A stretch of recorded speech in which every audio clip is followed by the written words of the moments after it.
Is Apple's most affordable laptop ever also its most repairable? It sounds crazy, but it's true. We haven't been this excited about a MacBook since 2012. It's not all music to our ears though. Reviewers claim the speakers don't measure up to the usual MacBook bar, and you're stuck with 8GB of RAM thanks to the limitations of the A18 Pro System on chip. To top it off, you'll need to pick wisely. Whether you choose 256 or 512GB of storage, you'll be stuck with that too.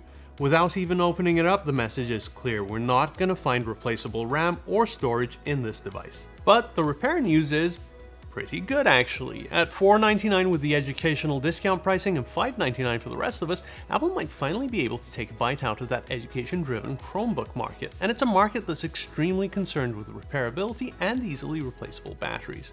Can the Neo deliver where Chromebooks fail? Let's open it up and find out.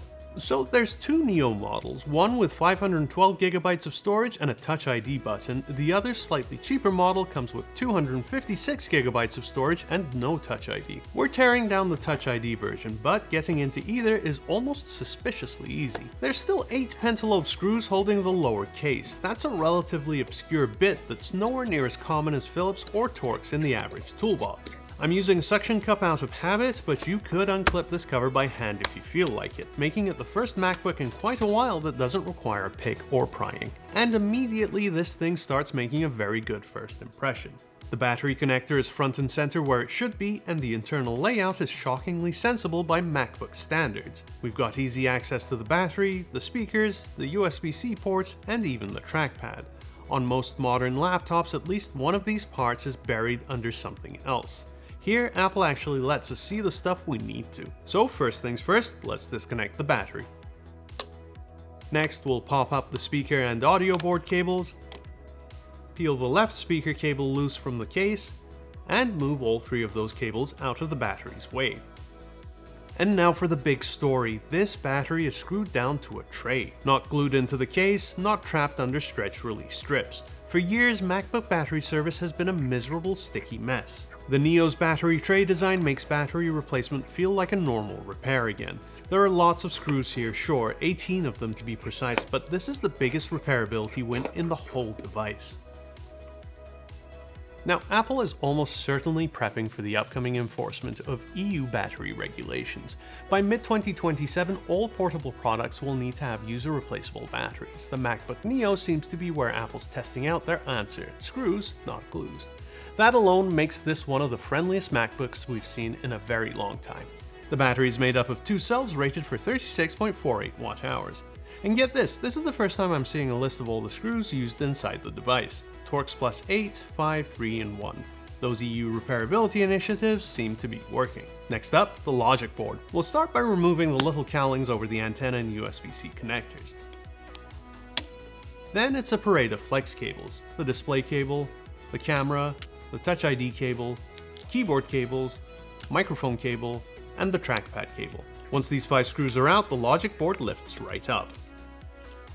And yep, storage is soldered, RAM is soldered too, integrated in the A18 Pro System on chip. That part isn't surprising, but it isn't great news for longevity. So there are pros and cons to soldered components. The pros first: the read-write speeds on storage and memory bandwidth on this architecture generally outperforms the modular alternatives.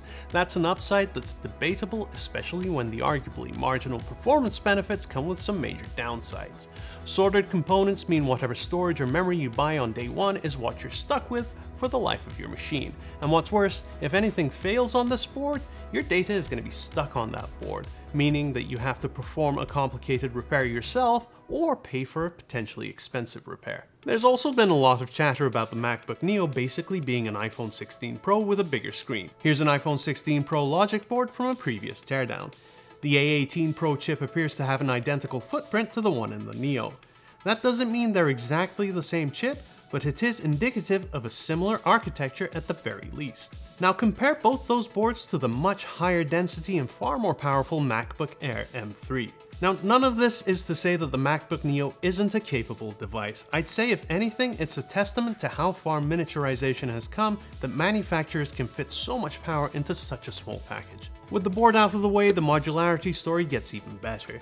The USB-C ports are their own module, which means damaged charging ports can be easily replaced without complex repairs to the logic board. And unlike some recent MacBooks that require removing up to 15 tiny screws, up top, the antenna is also pretty straightforward to remove.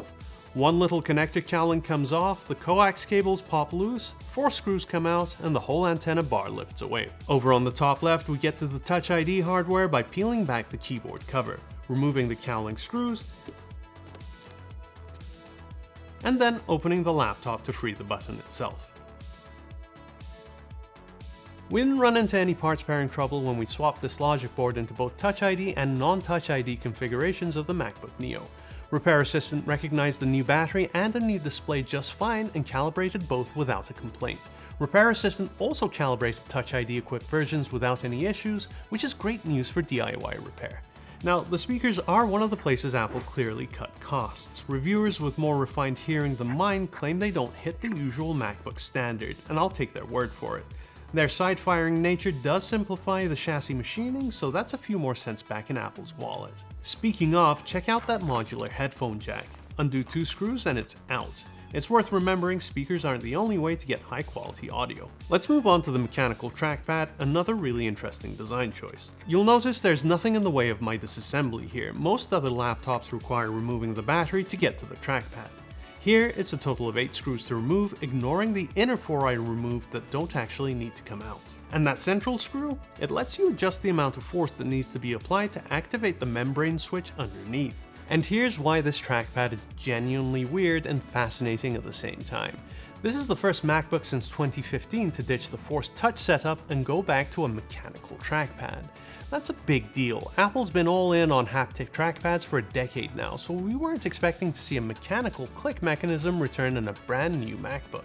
The reason? It's a simpler mechanism that's cheaper to build, making it just one more way Apple was able to cut the production cost on the Neo. The mechanism is pretty simple overall. The 2 flexures, that's the silver blocks on either side, are made of 2 hollow sheets that flex and allow the trackpad to make contact with that center calibration screw. Let's move on and talk about screen replacement. One serious pain point on MacBooks has been removing the finicky antenna assembly, which, as we've already seen, is no longer a concern. With the hinge screws off, it just pops away as if it were a framework laptop. We were all a bit curious as to why the cheaper and less feature-rich Neo weighed the same as a MacBook Air M3, each 13-inch laptop weighing in at about 1.24 kilograms. It's especially puzzling when considering the Neo supposedly uses a lighter chassis. Here's what we found. The Neo's chassis is actually only barely lighter than the Air's. Together, its chassis, keyboard, and bottom cover are just 8 grams lighter than the MacBook Air. But the screen is 48 grams heavier, and the solid chunk of metal that supports the Neo's trackpad makes up 7% of the laptop's overall weight. Looks like the Neo manages to balance out with the MacBook Air via lighter internals. And finally, the last component to come out is the keyboard. The aluminium lined tape needs to come away along with some residual adhesive, and that's all before removing a frankly absurd number of screws. It takes some doing, and by doing I mean removing 41 screws in total, but at least it's possible to get the keyboard out. That might make repairs a little cheaper, assuming Apple sells us the keyboard as a separate component instead of the whole top half of the chassis like they've done up until now. Zooming back out, we're pretty impressed by the MacBook Neo. From a repairability perspective, it's not perfect. The storage is soldered, the RAM is soldered, and the keyboard replacement experience has a huge amount of room for improvement. But having said all that, there's also a lot to like here. An easy entry is followed up with the most accessible battery in a Mac since 2012. Also, both the USB-C ports and the headphone jack are modular.